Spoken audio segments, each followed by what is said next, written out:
Yeah, so we're going to have a conversation about mentorship. And I will offer some thoughts. I'll make some introductions to my friends and colleagues. Well, let me just do that first. So Major General John Davis. Army, infantry, Ranger, spent a lot of time in SOCOM and SOF. Amazingly, somehow found himself doing information operations. We first met, you were a brand new one-star at JTF-GNO in 2009-10, and we were in the process of understanding what the hell was going on with Buckshot Yankee. 2008. That's age-related dysfunction on my part. I'm sorry. I saw you do remarkable things at Cybercom, bringing focus, discipline, and rigor in sort of analytic methodologies. Yeah, I would say kind of like an Army approach. I thought you were just going to say I was going without sleep. Well, there was part of that, and I think a lot of people in this room probably are going without sleep today. But I would say that was an example of mentorship. You did that by example. You did that through interaction. You set a very high bar. You continue to set a high bar. After that job, you went down to the Pentagon, the first PCA for the Secretary of Defense. Deputy. Should have been the PCA. And then you went to industry. And I would say throughout your entire career, you've been an example of mentorship. And in my case, personally, thank you. A mentor to mine then and a mentor to mine today. So thank you very much for your time in panel. General Reynolds, Lori. I think we met probably in depth as you were coming on board at Mar 4 Cyber. I was at the Cyber National Mission Force. We struck up a fond regard, I think, very often, like the CNMF guy and the Mar 4 guy, not in some cases the main effort in some respects. So we had those conversations in front of Admiral Rogers and then General Nakasone. Respect, admiration. You inherited a relatively new command that was figuring it out. And I think we would talk about how do we do this, whether it was National Mission Force, whether it was Mar 4 Cyber, how do we do it together? Can we do it together? Should we do it together? You identified to me some Marines that were in my formation. I began to pay attention to them. Mentorship. They did remarkable things for me. I advocated back to you, and they continue today to do remarkable things for the Marine Corps and the nation. Mentorship.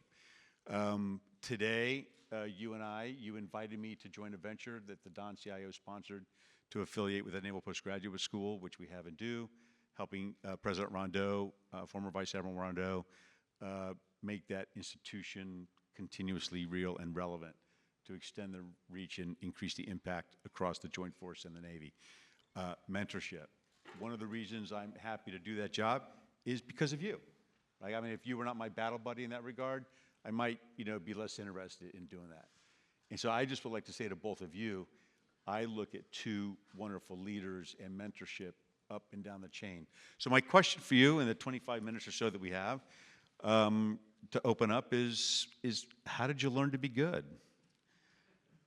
And do you have any sea stories about mentorship?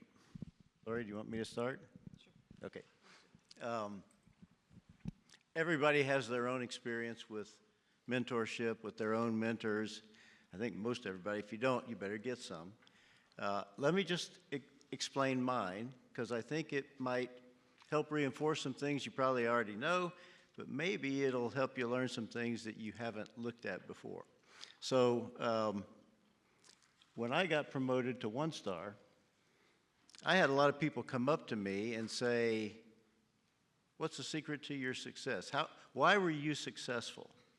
And nobody ever asked me that before I made one-star. It's like suddenly you get this secret code, and that does not happen. But anyway, I used to tell them initially, I get that question a lot at home, but I don't think they mean it the same way you do. It's like, why are you successful is why are you successful, Dad? I honestly didn't know. And so I thought about it, and I said, well, I better figure this out, because I'm going to get this question a lot. And honestly, two big reasons. that I think I was successful. Number one, I was surrounded by people who are the very best in the world at what they do. And that rubs off on you. I really believe that. And number two, I had a wealth of leaders who, for whatever reason, invested in my development. And, you know, my very first battalion commander, it wasn't just me, but all the lieutenants. He spent a tremendous amount of time. This is, you know, an airborne infantry battalion. He would take the time to develop his lieutenants because he saw them as the future. I went on to work for him again when he became the commanding general of the 82nd Airborne Division, and then a third time when he became a J3 of a combatant command. And as time went on, he continued to invest in me. Each assignment, it got more personal, though, the farther along we went. But, and that's probably not a surprise to you. I think everybody knows that it's very important as a leader to invest in the future and to become a mentor. And you should never turn that down. In fact, I've heard it said before, and some of my mentors have told me, job number one, develop your replacement, develop the future. I believe that's true. What you may not realize, though, and it took me a while to figure this out, was that term leader, these leaders who developed me for whatever reason, you need a wide-angle lens to apply that. It's not just senior officers. Yeah, there were generals. There's a couple of admirals, as a matter of fact, that decided to do that with me. But it's also, it's much more than that. It's your peers, because they're going to be brutal with you. They're going to be honest. You're going to get good feedback from your peers. It's also those who work for you, your subordinates. And you know, and I'm not talking about just some of the most valuable lessons in leadership that I ever learned were from non-commissioned officers. You know why? Because the advice that they give you, the mentorship they give you, is practical. They know what works and what doesn't work. It's from the civilians. They've got continuity. They've been in positions for a long time, and they've seen the results of these great ideas. You come in as a leader, you want to do a lot of things, and they're there to kind of give you a reality check of what's going to work and what's not going to work. I'm glad you came back, Rob. When we stood up Cyber Command, I was the first director of current operations. Rob was the deputy director. Rob is one of those guys that had all this continuity, and truth is, I was Rob's deputy. Because I would come in and I would want to do something, and Rob would come to my office and say, "Hey, boss, maybe we ought to think about this," which my infantry brain interpreted as, "You dumbass, what are you, you better not try that." But you got to listen to those civilians who have been around in organizations a long time. And you got to listen to your soldiers. You know, the folks who you are leading are your feedback mechanism. They're going to be able to tell you, they're the metrics for how you're doing as a leader. My very first platoon, we had a reunion about a year ago, and about half of those guys they came to this reunion, and these are the guys that my very first platoon saw. You know, about 20 of the 40 or so young paratroopers came around, and it was amazing to see that just about every single one of them had become sergeants major, some command sergeants major. And so they're the leadership of the future as well. And because they're going to give you that assessment, those metrics of how you're doing as a leader, you better learn to listen to them and, you know, look at leadership or mentorship in reverse. Because that's the other thing I was going to say is it's a two-way street. Not only do you have an obligation as a leader to develop the next generation of leaders as job number one, and I really believe that, but as a subordinate, you better believe that you have an obligation to train those who are leading you, to give them that feedback. I think, was it Chief Bruce earlier today kind of gave you a hint of why that's so important, because they're going to keep you straight. So as a junior enlisted, as a junior civilian, as a junior officer, and you're looking up to those who are leading you, my recommendation to you is, you know, besides trying to find someone who's going to be your mentor, take it on as your responsibility to do the opposite? Look, I was raised, I came in the Marine Corps in 1986, and I was a communications officer in the Marine Corps for most of my career. I don't honestly, we did not talk about mentorship in the Marine Corps in 1986 and the 90s. We just didn't. You didn't, certainly we talked about leadership all day long. But as I look back now on my career and I think about who were my mentors, it was my peers, and it was, it was my senior enlisted. That was it. There was no officer looking out for me. There was no, that wasn't the case in the Marine Corps that I grew up in. That doesn't mean that wasn't the case for other people, but for me personally. And so, but I was not without mentors. I had sergeants major, I had master gunnies, I had chief warrant officers who taught me everything I needed to know about being a commo. And so I think to the folks in this room who may sit in those jobs, I mean, everybody can be a mentor, right? It's a team sport, and the quicker that you can think about it like that, and as a leader, all we're trying to do is figure out where the talent is on the team and putting those pieces of talent together to create a cohesive whole. Look, I remember coming, General Dunford was our commandant for about a minute and a half before he became the chairman, and I was sitting in OSD policy, Mark, where you were at the J3 in Indo-PACOM. And he said, Lori, get up there to Marforce Cyber and tell me what the Marine Corps is doing in cyberspace. Help me make that make sense. I said, oh, okay. And I got up to cyberspace, and Rob Schreier was up there, I think, working with you, TJ. I didn't know the first thing about cyber. I understood communications. I didn't know the first thing about cyberspace, which is a fundamentally different animal. And I think for the first time in my career, it forced me to think about who has access to me and who can bring me information that I need to know, and then who can I trust.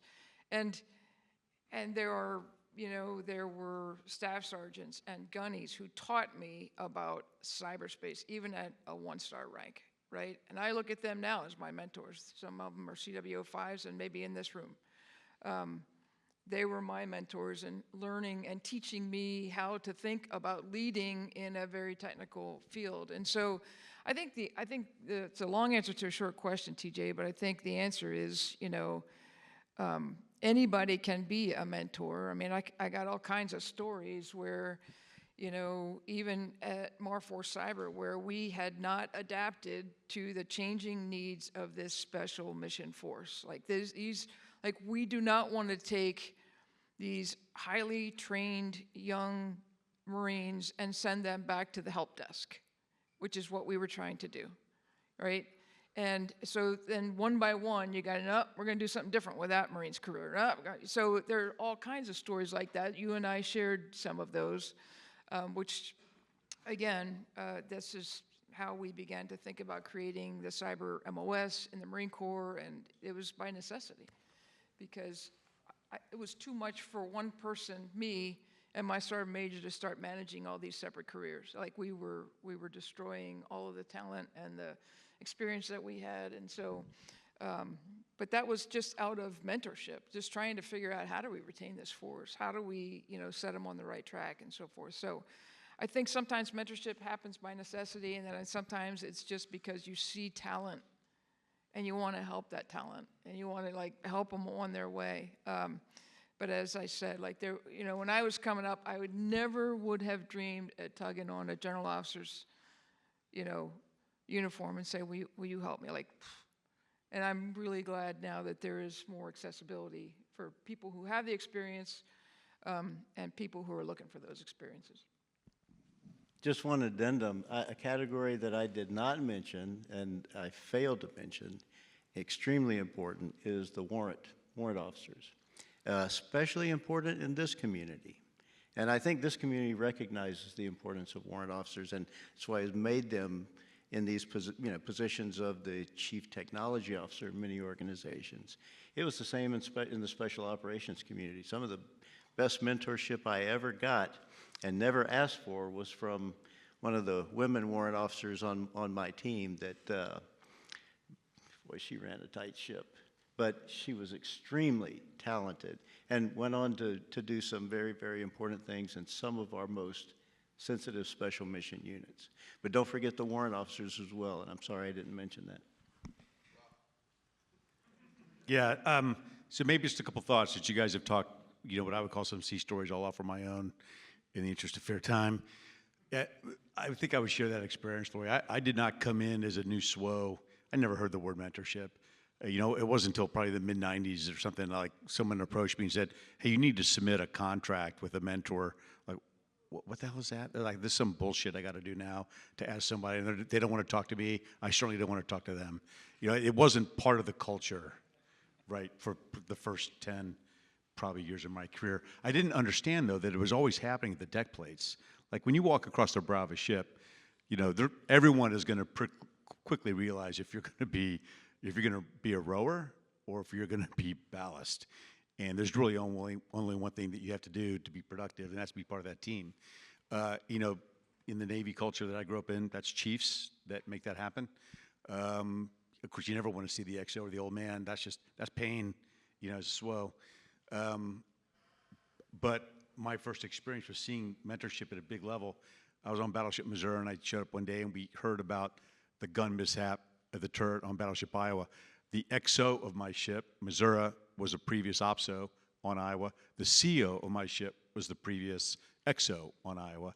And so they knew people on that ship, and that sent a shockwave as a battleship in that class to try really hard to understand exactly what the hell happened, honor the sacrifice of those who perished that day. And it really the first time that I had this idea that, the Navy was bigger than just my ability to cross that brow every day and do my job. All of the other day-to-day interactions, with the Junior Officer Protection Association, my peers, to help each other, stay out of the way. Also, Mark Montgomery, when I got orders to go to Indo-PACOM, I got a phone call, and he said, hey, Mark Montgomery, I'm the J3, and I'm going to help you out, figure out what you need to do, take care of you, take care of your family. That's mentorship. I don't know if you remember that call. Maybe you were just really damn good at doing it, so you just did it for everybody.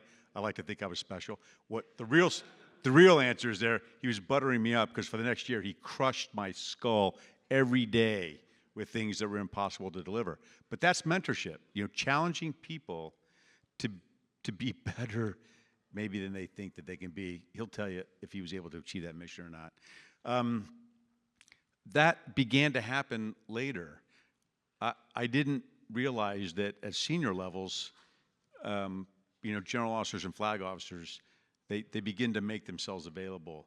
You can tug on their tunic and ask, will you be my mentor? My lesson to all of you is as a senior officer, it's much easier to mentor somebody who asks. Ask. It is weird. It's very weird. What I mean by that is it is odd when some folks who you have never met or walk up and say, would you mind mentoring me? Because you don't know what you're dealing with, right? And so I guess what I'm suggesting is sometimes you can learn a lot from someone by just watching them, by studying their, right? And so that's what I'm offering is before that tug, there's a little bit of study on the part of the mentee to say, is this really the person, that I think would be a good fit for me? And it's about the comfort of the junior person or the peer who's asking, because the rest, we can do whatever, but. Yeah. So linking back to the previous panel, right? I don't think mentorship is something that you can do by policy fiat. I don't think it's something you can do by rule or regulation or legislation. I think it is something, though, that a culture, as a matter of culture and association, like MCPA. Okay, so you guys have been out for a while.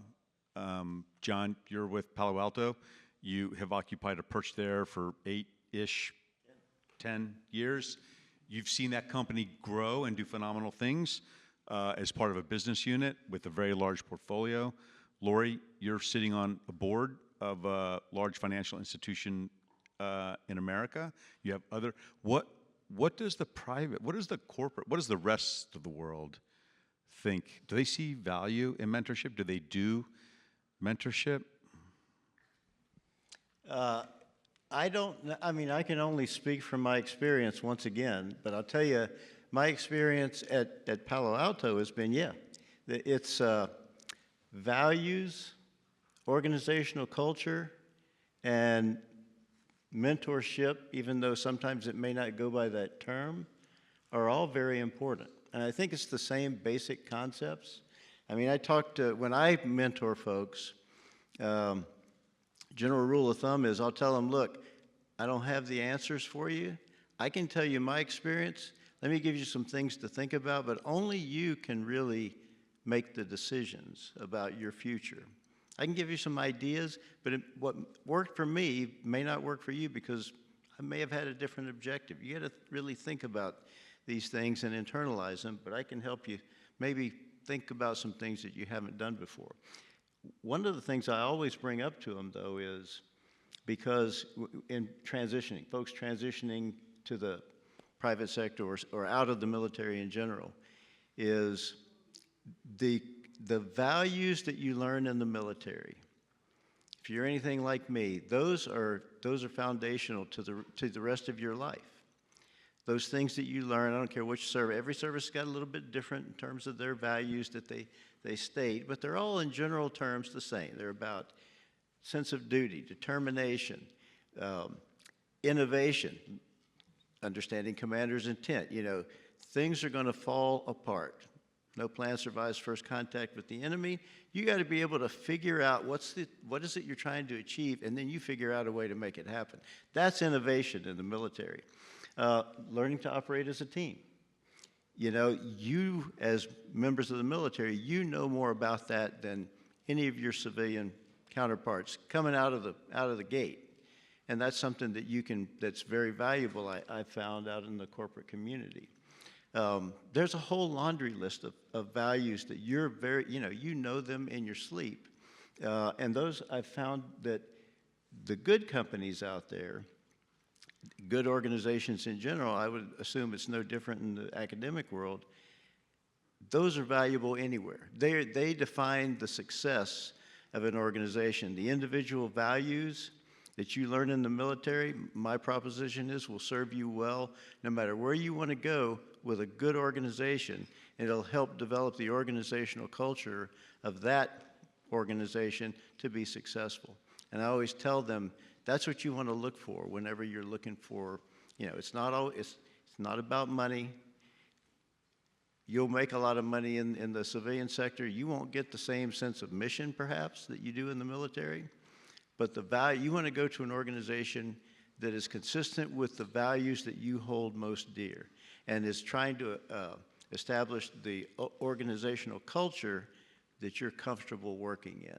And then you'll be happy. You may not be a billionaire, but you're going to be happy doing what you're doing. Yeah, I think the concepts, TJ, are the same out there. My observation is that, you know, any good company is looking for the development and the retention of talent, right?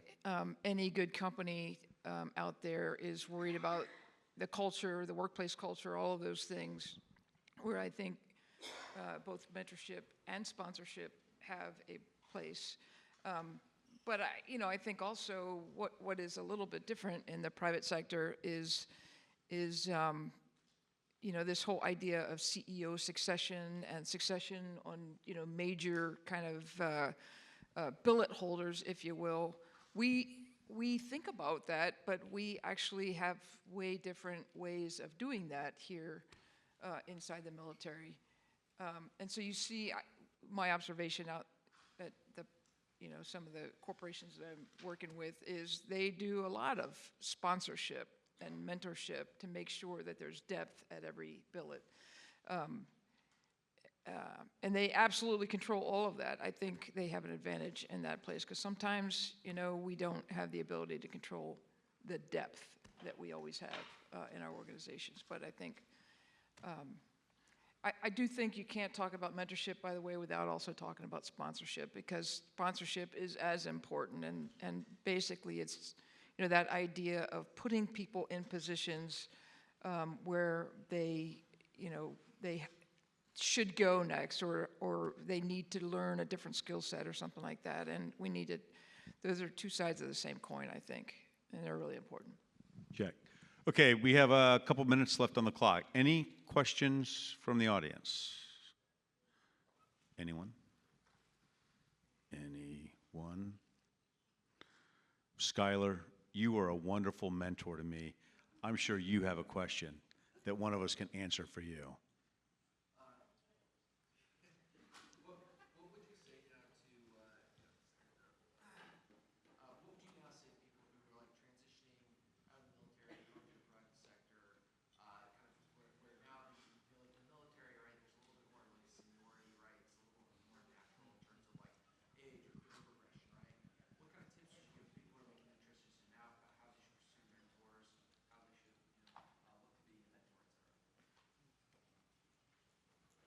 Well, I guess the only thing that I would give, and the question really was about as people are transitioning out of the military and what tips, you know, do you give in terms of looking for mentors? Look, the only thing that I would offer there is it helps to watch somebody who has done it before you, because there are some you know, minefields out there as you're transitioning.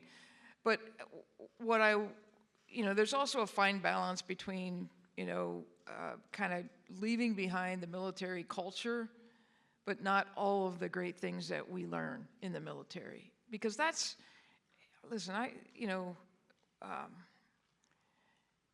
we undersell, I think, sometimes all of the things that come with being a service member. There's so much depth in areas that don't even show on a resume. And so I guess the one thing I would just offer is, you know, while you got to leave behind the jargon, you know, don't ever undersell yourself in the things that you've learned, because most of the people in the civilian, they don't understand it. They have no idea the amount of leadership and maybe technical expertise. They just don't. That the level of operations, the pace of operations, the management of teams that are going through, you know, the battle rhythms that an organization like this have. Like, you have to find a way to feed those things in so people know how much talent that you're bringing to the team.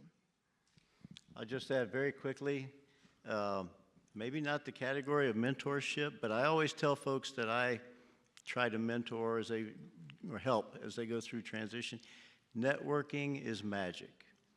Didn't do a lot of that in the military, but as you get ready to get out, talk to as many people as you can, and you'll soon figure out who do you want to be your mentor. You know, where are you getting the best advice from that works for you?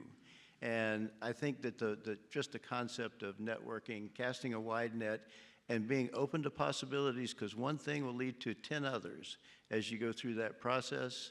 It was magical for me, and I think that most folks would, if they do it correctly, you really got to stay at it. You got to work hard at that. I think it will work for most folks. Okay, generals, thank you very much for your time. Please, ladies and gentlemen, round of applause. We have one more thing that we need to do. Reynolds, would you stay, please, for a moment? Okay, this is the best part of the job, is getting the ability to surprise again a friend and colleague. So, Lori, just to say thank you for your contribution to cyberspace and our military, the Order of Thor Award. Photos.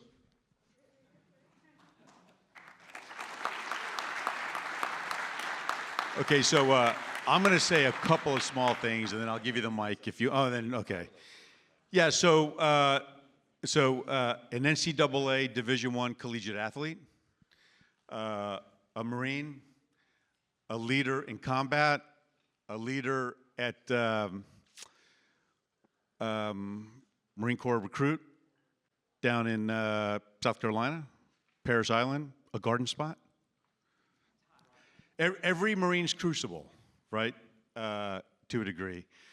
A leader in cyberspace and a leader in the Marine Corps. And you did it by example. You did it with commitment, you did it with integrity, and you did it with principled leadership. And I just want to say thank you very, very much for your being a battle buddy and for your outsized contribution for the nation and its security. Chris? Yeah, and Lori, General, oddly enough, the panel about mentorship, I would just like to be thankful for the time that we spent together in the Pentagon, not nearly as much as you spent with some other people in the room, but you were very accepting of a new fledgling person who did not understand how the Pentagon worked, particularly having to deal with services, both Navy and Marine Corps, which are two completely different animals. I appreciate the patience you showed with me and the mentorship that you provided, me trying to feel my way around that. So this is very well deserved. Thank you for being a leader in the community. Thank you for everything that you've done for the community. Thanks for continuing to support the community. And again, for everything you've done, thank you so much. Thank you. Thank you.